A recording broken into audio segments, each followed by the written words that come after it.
#Ancient America Did You Know Thinking Face. 1781 History Timeline. An American victory this year appears remote.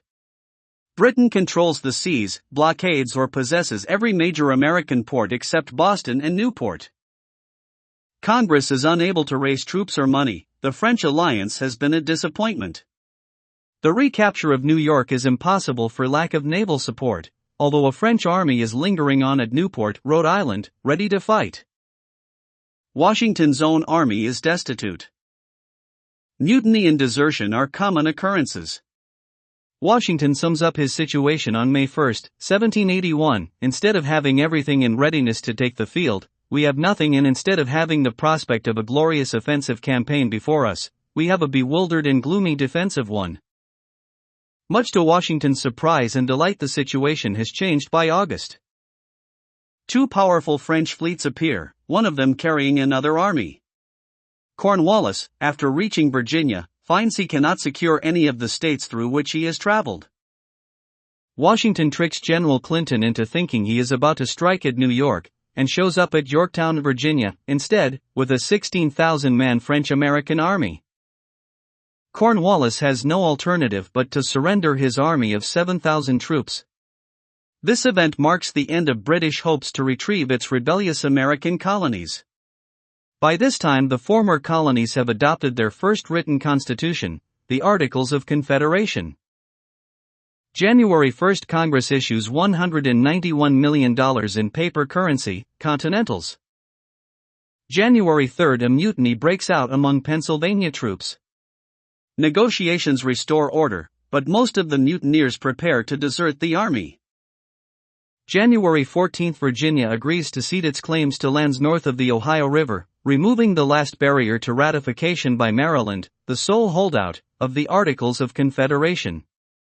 The cession is not effective until 1784.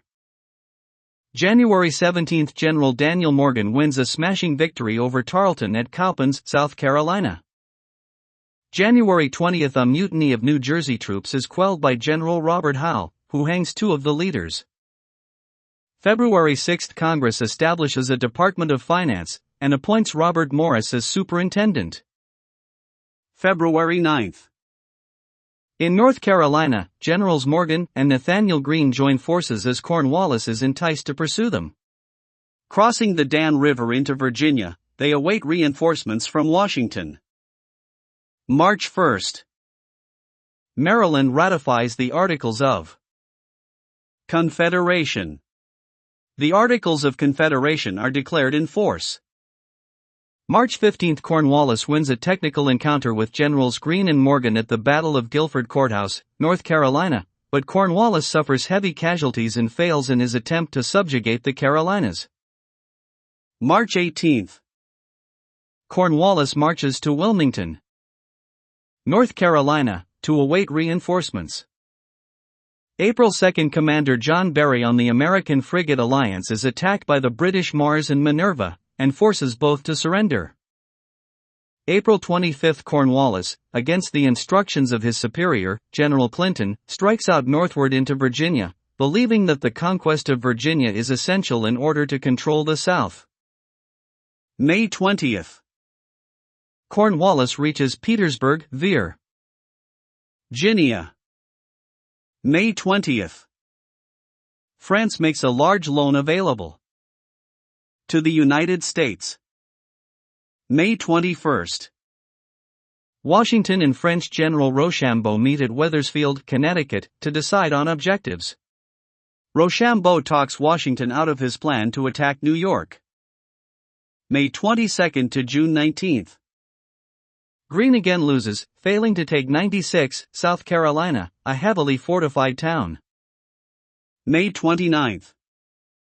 John Berry again captures two British ships, but this time they are men of war.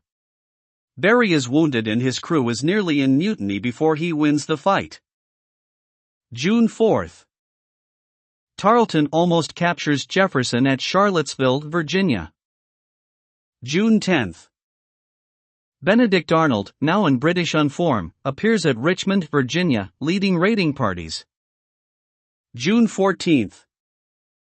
Congress amends its law of September 27, 1779, in which John Adams is selected as sole negotiator for a peace. He now becomes one member in an American Peace Commission.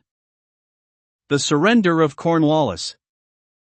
June 19, Generals Anthony Wayne, the Marquis de Lafayette, and Baron Friedrich Wilhelm von Steuben join forces to prevent raids by Arnold in Cornwallis.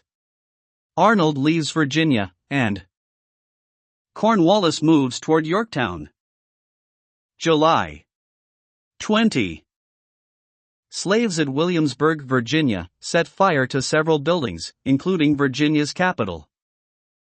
August 1. Cornwallis reaches Yorktown and sets up a base for operations. August 12. Rochambeau breaks camp at Newport and sets out to join Washington at White Plains. August 21. Washington sends out false data to convince General Clinton that New York is about to be attacked. Instead, the combined French-American army moves quickly toward Philadelphia, on its way to Virginia. August 30. French Admiral Count François de Grasse arrives off the Virginia coast with 28 ships and another French army. He moves into Chesapeake Bay near Lynnhaven, east of Norfolk, Virginia. August 31. De Grasse lands a French army near Jamestown, Virginia. These troops join those of Lafayette, while de Grasse sets up a blockade of Chesapeake Bay. September 1. Washington and Rochambeau, marching southward, enter Pennsylvania. September 4. Spanish Franciscan fathers in Southern California found the mission village of El Pueblo Nuestra Señora la Reina de Los Angeles de Porciúnculo, Los Angeles. September 5 to 8. De Grasse is confronted with the British fleet under Admiral Thomas Graves. The two fleets meet in Chesapeake Bay. A sharp fight occurs, followed by 3 days of maneuvering. September 8. General Greene is defeated at Eutaw Springs, South Carolina.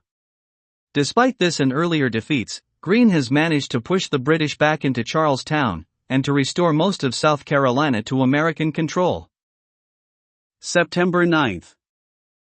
Another French fleet arrives from Newport, Rhode Island. Graves withdraws toward New York. This action seals the fate of Cornwallis, who is now penned in on Yorktown Peninsula.